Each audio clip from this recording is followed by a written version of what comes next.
Excuse me. What is going on? This is alertwolf here.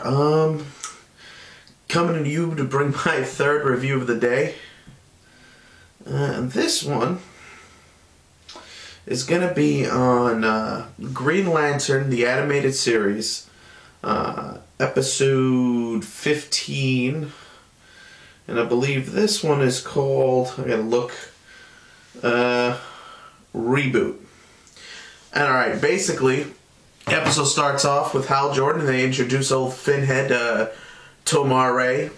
It was always, with Kilowog, Tomare, these are some of our favorite extraterrestrial, or at least mine, Green Lanterns. And who even get to see the flying squirrel, but I'll get to it. So, it starts off, they find a manhunter. Tomare asks Hal, because Hal can be now anybody's partner. He asks Hal to come in and help him out because he's found a manhunter temple on this world. And they go in there, and there are three. They find three, just like in the one on Earth. They find them, they attack them. They wake up, they attack, and it's again, it's 3 versus 2. They're fighting them off, and then they see, they get jumped from not behind, but the left, and there are 3 more manhunters. So now we have 6, and they're like, it's too much. Right before that, you get a little bit on Tomare as they entering the place. He's like, we should call and get permission first, and guys, in case you weren't noticing, sporting the Green Lantern shirt today. But Hal's like, dude, it's easier to apologize later than ask sometimes. And he's like, all right. So they realize that, because if they're analyzing the situation when they're fleeing, and at first they thought maybe Hal's thinking some outside signal is activating Manhunters, and Tomare says, no, I looked, it's not. And they're worried that maybe they're all activating on, on the planet. These temples could be scattered on almost any world, and that could be a universal catastrophe. And as they're leaving, they're like, there are more of them, so this could be even worse. So they leave, they get the hell out of there because they're outgunned and outnumbered, and there's no sense dying on a world that doesn't have people on it. They report this to the Guardians. The Guardians are like, we don't believe, we think this may just be isolated incidents. The Guardians don't like to jump the gun. So, on certain issues. But they allowed Hal Jordan to assemble a team, to put together a team to investigate this, because what if he's right? They can't take the chance. They've already lost the sector, and that resulted in the whole Red Lantern thing. So, they're like, alright. And, he also gets permission to get the ship back. And he's like, yeah, I get my ship back. I'm going to put together the old team. Time to kick new ass, right? So he gets the ship back. He goes to get Kilowog back. And Kilowog's like, nah, dude, I'm training my rookies, man. And Kilowog loves to train the rookies. He's a drill sergeant. That's what he does. And he's like, nah, man, I'm training the rookies, man. I can't go. I love my job.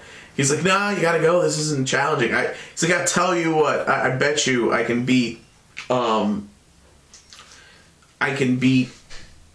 your best rookie. He's like, if I beat him, you coming with me, and if I lose, and he doesn't think that's possible. So, more fun with the Green Lanterns. Kilowog sets him up against the squirrel, the space flying squirrel thing.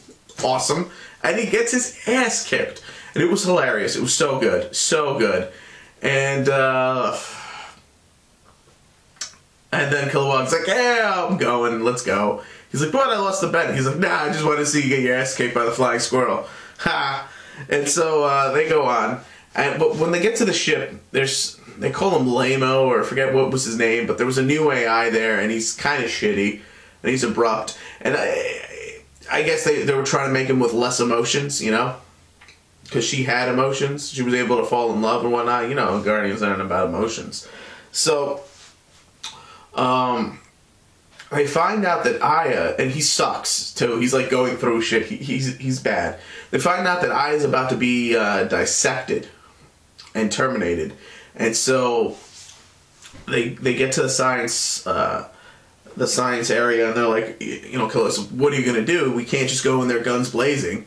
And he's like, I'll think of something.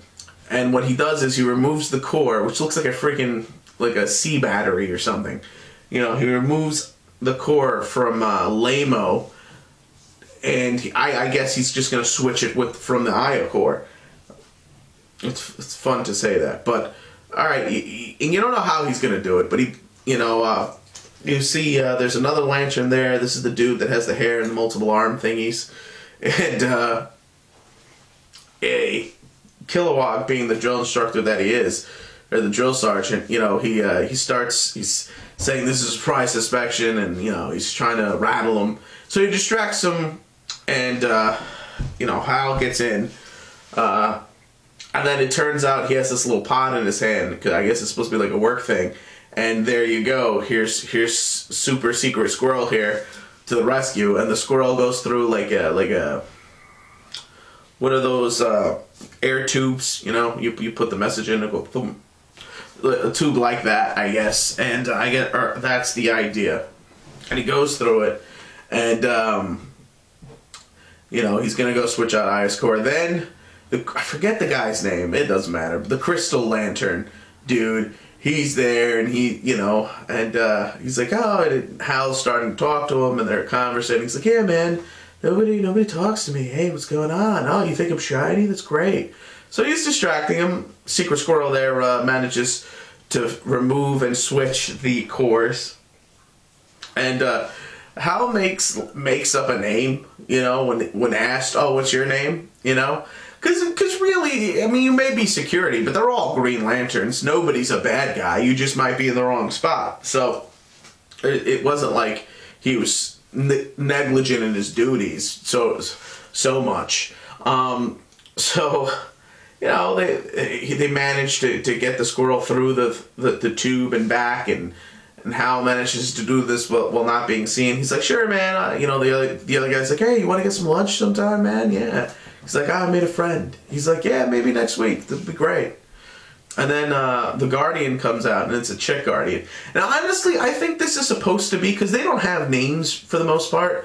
Only a few of them ever get names, and I think she might be Scar, you know, and for those of you who don't know, Scar was the evil Guardian who got scarred by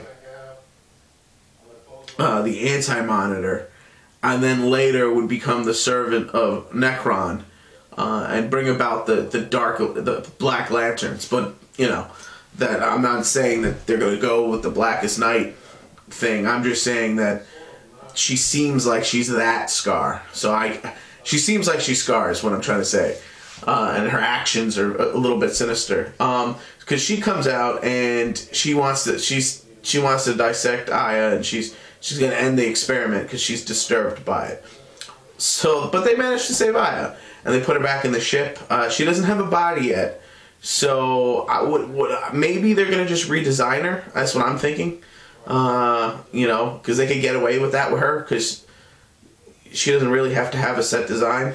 And so, as they're getting out of there, Tomoray's like, hey man, turns out you're right, there is this pulse that I found, and I figured out a way to track it to its source, and it's activating the Manhunters. So they go to investigate, and the three lanterns go, you know, and Aya's wondering what happened to Razor, because, you know, she loves him. And they get to the planet, and it looks like, a graveyard for Manhunters. Some of them start activating them, chasing them. They escape into another temple. And if they figure out what the temple is, it turns out it's a factory. And this is eerily similar to, like, especially with the colors being so close, to like build and the design for that part. I didn't realize this, but it's almost like watching Sentinels getting built, you know? So we are the Manhunters, you know, they're getting built like little toy soldiers. And and then they, the new ones end up figuring out that they're there because they scanned for them, the little heat signature and whatnot. So now they're getting overrun. And so Hal calls in an airstrike from Aya. Aya blasts the temple, which is now we know is a factory. They escape, and they're like, all right, you did it, we did it, yeah, go team. And they're getting ready to leave, and all of a sudden some rumbling in the building that they just annihilated happens, and here comes the Anti-Monitor. And he speaks, and he's like, I've conquered my universe, reducing everything to antimatter, and now I'm gonna freaking conquer this one with my slaves' help. And a fight ensues, and of course 3 Green Lanterns are no match for the Anti-Monitor. So they're getting their butts kicked. All they can do is try to stall. Hal orders another airstrike, and they think they got him, and no. He is too powerful for that. Although he did take the hit, though. He did, it did hit him. And so they're trying to get out of there because they're going to die if this keeps up. So Anti-Monitor's has been shooting around things. Finally, he shoots right at them, and he's going to get them. Hal puts up a shield, blocks the blast, and I will say it's not a regular blast like the one-handed blast. He did like a two-handed blast and one of these, you know what I'm saying? So the two-handed blast, which was a purple beam, as opposed to the light blue beam, the whitish blue beam that he shoots normally. And Hal Jordan's trying to block. Finally, the shield goes, and he makes a personal force field bubble, and he's being swept away, and the bubble is going. And Tomore has to hold Kilowog back because he was going to fly in there and try to get him. And next thing you know, it hits him, and his shield breaks, and it goes off, and you see a crackish in the clouds, and then boom, he's gone. But key thing to note, you see a crack in the cloud, similar looking to the crack that he entered on, and there was a yellow light as it trailed off. Now, guys, if you don't read the comic books or you don't know anything about Green Lantern, I would like fast forward 30 seconds into my explanation because I'm about to release a spoiler. So, the yellow light, talking about obviously that alludes to the Sinestro Corps and the Yellow Lanterns. And that's a big deal because the Yellow Lanterns, obviously, they're the number one original enemy of the Green Lanterns, and so yeah, man. So that's what's going on. So, all right, I guess if you didn't know, maybe you think Hal died, and Hal has died before, but and the Anti-Monitor comes from the antimatter universe, and Cord exactly is a planet in that universe, which is where you get the yellow rings from. Also, you get the evil Justice League and the crime lords, basically, but that's a different story. And that's the home area of the Yellow Lanterns. So you get that Hal is now in this universe. At least that's what it lets you know. So what would I give this episode? I love the team getting back together again for the most part. I dug the funny part. I'm gonna say this was a little bit better than last week's episode. The fights were awesome. The cliffhanger is good. I mean, I know he didn't die, but maybe there are people at home thinking maybe he did, or I know exactly, or where did he go? Like, I know where he went to. So with the cliffhanger, I think I'm gonna rate this like a 4 out of 5. Yeah, it's a little better. It's a little better than the week before, and that's good. Again, I really like the direction of this half of the season and the story arc thus far. Now, this hints to there being Yellow Lanterns as villains, possibly this season, or leading into the next season, maybe what happens here. I mean, they've been hinting that all season because the Yellow, obviously, in the first half of the season, the yellow stone that weakens them is obviously the Yellow Lantern. It's the Yellow Lantern core material that you use to create the Yellow Lanterns. You know, and that the weaponers of court will make. But so, you know, that's basically. And by the way, yellow is the emotion of fear, and fear weakens will. That's where you get all that. And blue is hope, obviously, and green as well.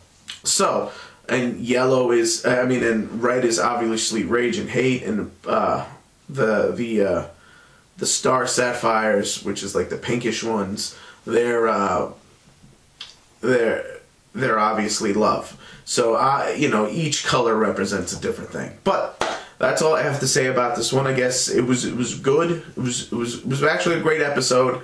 I dug the expanding of the mysteries and the return of most of the team, and I dug the comedic elements, and the fights were good, and the epic fight with the anti-monitor at the end I thought was great. So 4 out of 5. This has been Alert Wolf here, telling you to click it up if you like it, comment if you must, subscribe if you can, and this is Alert Wolf signing out.